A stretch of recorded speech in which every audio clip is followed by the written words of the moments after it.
Hello everyone, welcome to club study point.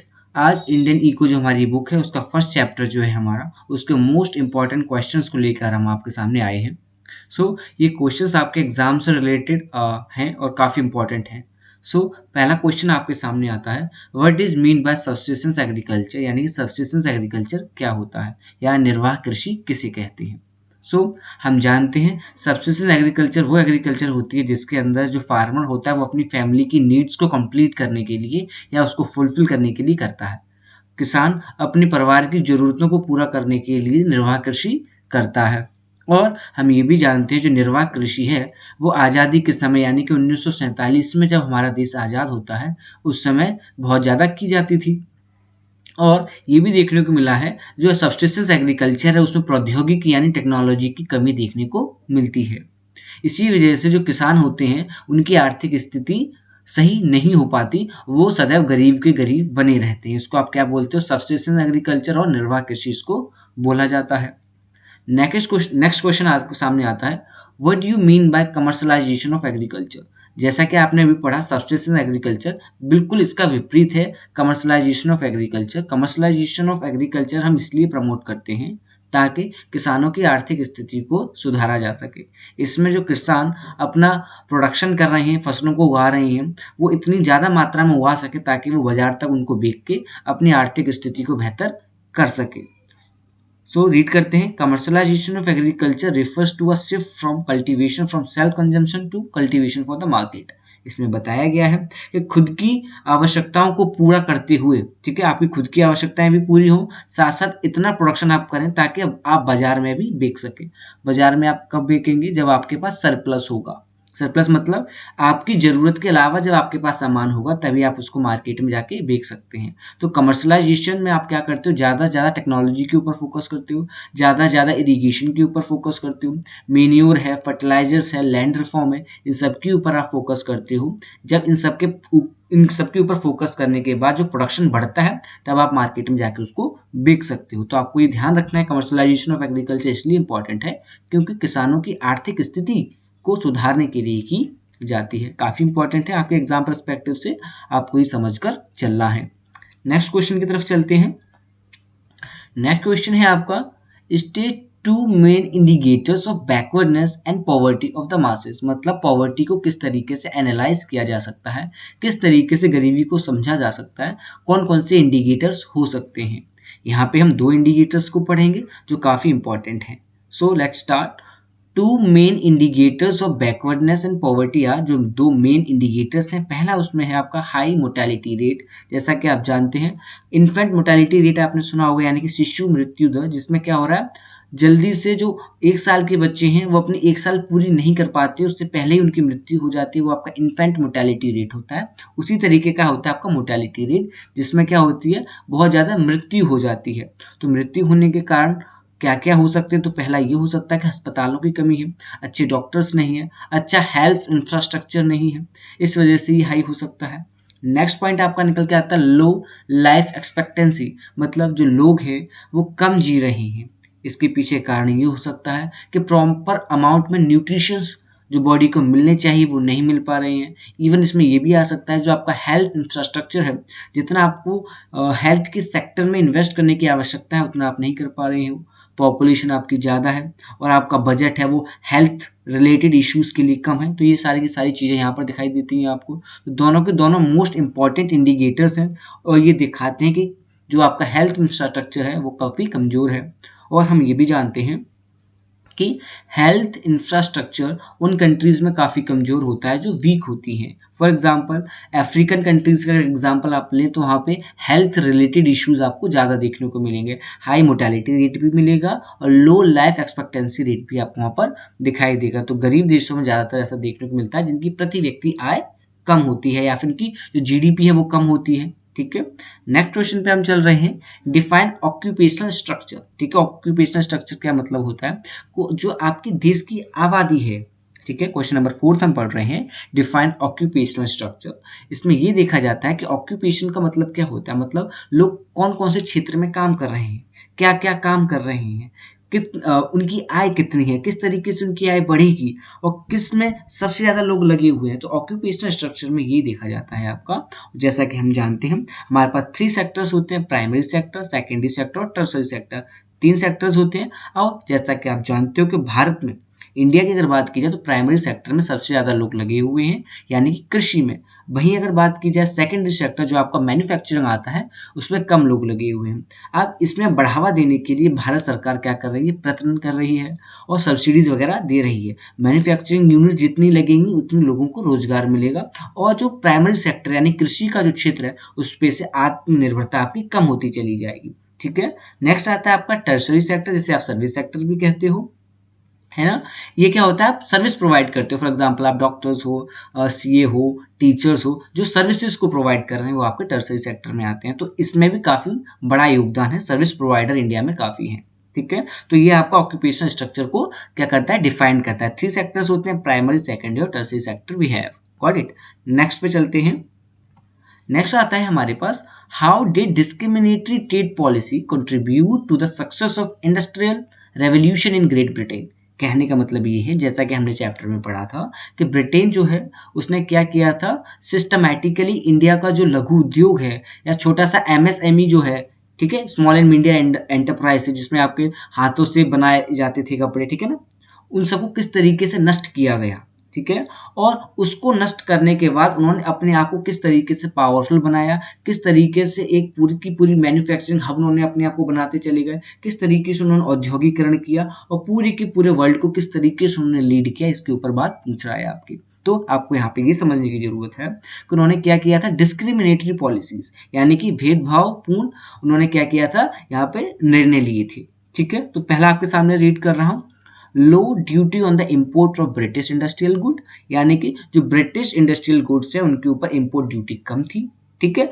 अब क्या है, इसके साथ साथ देखने को मिलता है जो डोमेस्टिक डिमांड है वो काफ़ी कम होती जा रही थी। किसकी, जो यहाँ पे जो सामान बन रहा है उसकी डिमांड काफ़ी कम होती चली जा रही थी, क्योंकि डिस्क्रिमिनेटरी पॉलिसीज की वजह से जो यहाँ के लघु उद्योग हैं उनको क्षति पहुंचाई जा रही थी, उनको डिस्ट्रॉय किया जा रहा था। Got it.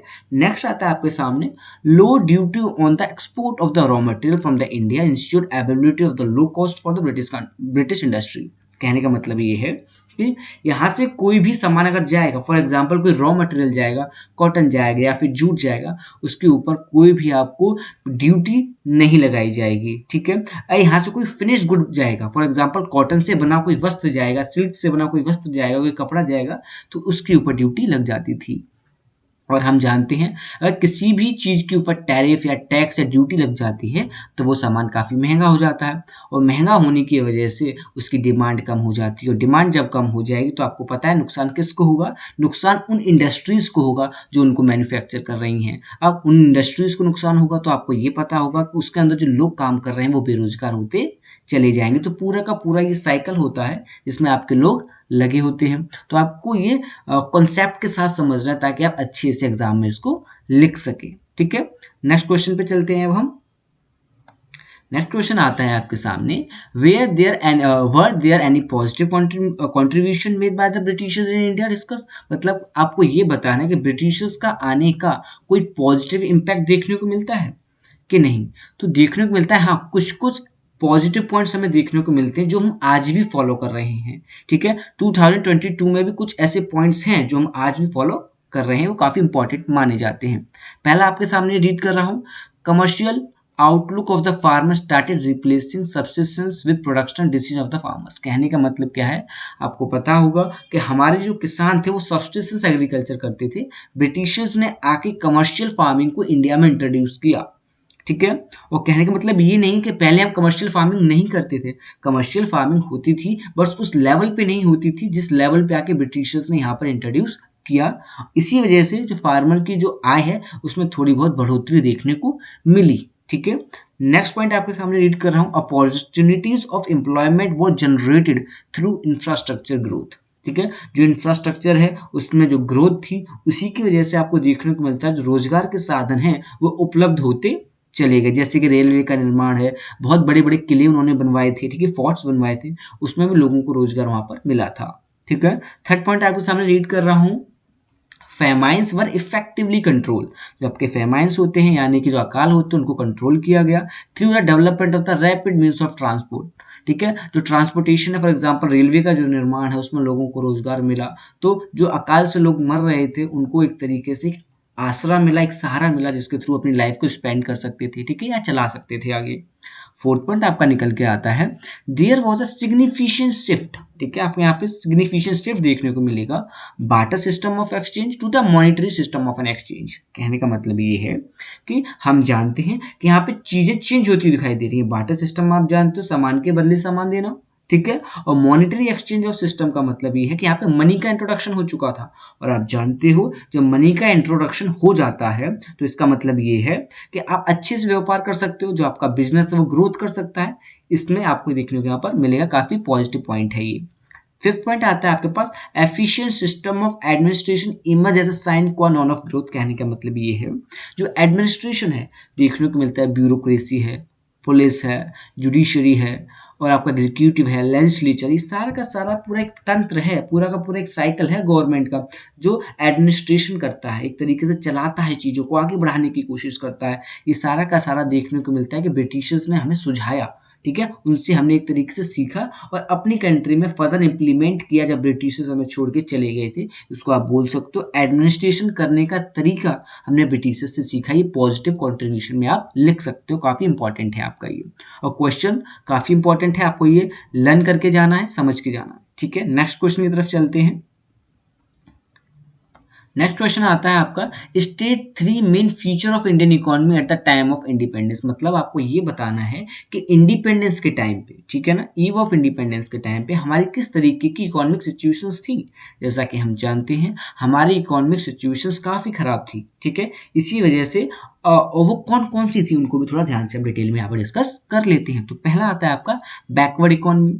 बैकवर्ड इकोनॉमी वो इकोनॉमी होती है जिसमें सोशल इंडिकेटर्स बैकफॉल कर जाते हैं। सोशल इंडिकेटर्स मतलब आपकी प्रति व्यक्ति आय भी बहुत कम है, ठीक है, जो आप औसत जी रहे हैं, ठीक है, वो भी आपका कम है, और बहुत से ऐसे इंडिकेटर्स जो आपके होते हैं वो बैकफॉल करते हैं। दूसरा आपको देखने को मिलेगा डोमिनेंस ऑफ एग्रीकल्चर, ज़्यादातर लोग कृषि क्षेत्र में लगे हुए हैं। तीसरा आपके सामने देखने को मिलता है ब्लीक इंडस्ट्रियलाइजेशन, यानी कि जो औद्योगिकरण है उसकी गति बहुत कम है, और जब भी औद्योगिकरण की गति कम होगी तो देखने को मिलेगा रोजगार के साधन सही तरीके से उपलब्ध नहीं हो पाएंगे। फोर्थ पॉइंट आपके सामने निकल के आता है हैवी डिपेंडेंस ऑन इंपोर्ट्स। मतलब इंपोर्ट्स के ऊपर आपको बहुत ज़्यादा डिपेंडेंस दिखाई देगी, क्योंकि यहाँ पर कोई भी सामान मैन्युफैक्चर या बनाया नहीं जा रहा है, ठीक है, तो हम आत्मनिर्भर नहीं हैं, दूसरे के ऊपर डिपेंड कर रहे हैं। फिफ्थ पॉइंट आता है आपके पास लिमिटेड अर्बनाइजेशन। मतलब ज़्यादातर जो लोग हैं आपके कहाँ रह रहे हैं, रूरल एरियाज, मतलब गाँव में रह रहे हैं, और आप जानते हो कि गाँव तक किसी भी पॉलिसी को पहुँचाना मुश्किल होता है, क्योंकि उस समय यातायात के साधन इतने नहीं थे, गाँव तक इंफ्रास्ट्रक्चर इतना नहीं था, पहुँचने की सुविधाएं इतनी नहीं थी, इसी वजह से उनके साथ कम्युनिकेट करना, उनकी प्रॉब्लम्स को रिजॉल्व करना काफ़ी मुश्किल होता था, तो अर्बनाइजेशन लिमिटेड था। सेमी फ्यूडल का मतलब है कैपिटलिज्म, कैपिटलिज्म को भी सपोर्ट कर रहे हो आप, साथ साथ सोशलिज्म उसको भी सपोर्ट कर रहे हो। इसी की वजह से कुछ नेगेटिव इम्पैक्ट देखने को मिलते हैं। वो क्या होता है कि जिस तरीके की ग्रोथ हमारी होनी चाहिए थी, ठीक है, उस तरीके से ग्रोथ हमारी नहीं हो पाती है, तो ये भी काफ़ी यहाँ पे देखने को मिलता है, प्रॉब्लम थी। नेक्स्ट आपको देखने को मिलेगा स्टैग्नेंट इकोनॉमी। स्टैग्नेंट इकोनॉमी वो इकोनॉमी होती है जिसको आप कहते हो रुकी हुई अर्थव्यवस्था, जिसके अंदर ग्रोथ नहीं हो रही, वो आपकी स्टैग्नेंट इकोनॉमी है, ठीक है। तो हमें यहाँ पे 7 पॉइंट डिस्कस किए हैं कि ईव ऑफ इंडिपेंडेंस के टाइम पे इंडियन इकोनॉमी किस तरीके से काम कर रही थी या किस सिचुएशन में थी। तो आपको ये सारा कुछ लिखना है और आपको इलेबोरेट भी करते जाना है, जैसे मैंने अभी आपको समझाया, ठीक है। नेक्स्ट क्वेश्चन पे चलते हैं। क्वेश्चन नंबर 8 है हमारा, how traditional handicraft industries weld under the British rule. कहने का मतलब है जो हमारी ट्रेडिशनल हैंडीक्राफ्ट का जो सेक्टर था, जो हम अपने एंसेस्टर्स से वो चीज़ों को फॉलो करते आ रहे थे, वो किस तरीके से ब्रिटिशर्स के थ्रू डिस्ट्रॉय की गई, और उसमें जो लोग बेरोजगार हुए उनके साथ क्या होता है, ठीक है, आपको पता होना चाहिए। पहला मैं आपके सामने रीड कर रहा हूँ, discriminated tariff policy of the state. मतलब डिस्क्रिमिनेटरी पॉलिसीज थी, यहाँ से जो रॉ मटेरियल जाएगा उसके ऊपर टैरिफ नहीं लगेगा, यहाँ से कोई फिनिश गुड जाएगा तो उसके ऊपर टैरिफ लगता था। इसी वजह से यहाँ की जो लोकल इंडस्ट्रीज थी वो खत्म हो गई और लोग बेरोजगार होते चले गए। उसके बाद वो डिफरेंट काइंड्स ऑफ सेक्टर्स में लग गए, जैसे माइनिंग का सेक्टर है आपका, टी है, कॉफी, इन सब में उनको लगा दिया गया। सेकंड आता है आपके पास competition within machine made goods, यानी कि मशीन मेड गुड्स के साथ हम कंपटीशन नहीं कर पाए, इसी वजह से भी जो हमारी लोकल इंडस्ट्री थी वो डिस्ट्रॉय हो गई। न्यू पैटर्न ऑफ डिमांड आपको देखने को मिलेगा कि ज़्यादा मशीनीकरण होने की वजह से जो ज़्यादातर लोग हैं वो अब उन चीज़ों को पसंद करने लगे हैं, उनकी तरफ अब ज़्यादा जाने लगे हैं। ठीक है, ये 8 हमने बहुत ही इंपॉर्टेंट क्वेश्चन डिस्कस करे हैं चैप्टर नंबर फर्स्ट से, बहुत ही इंपॉर्टेंट है आपके लिए।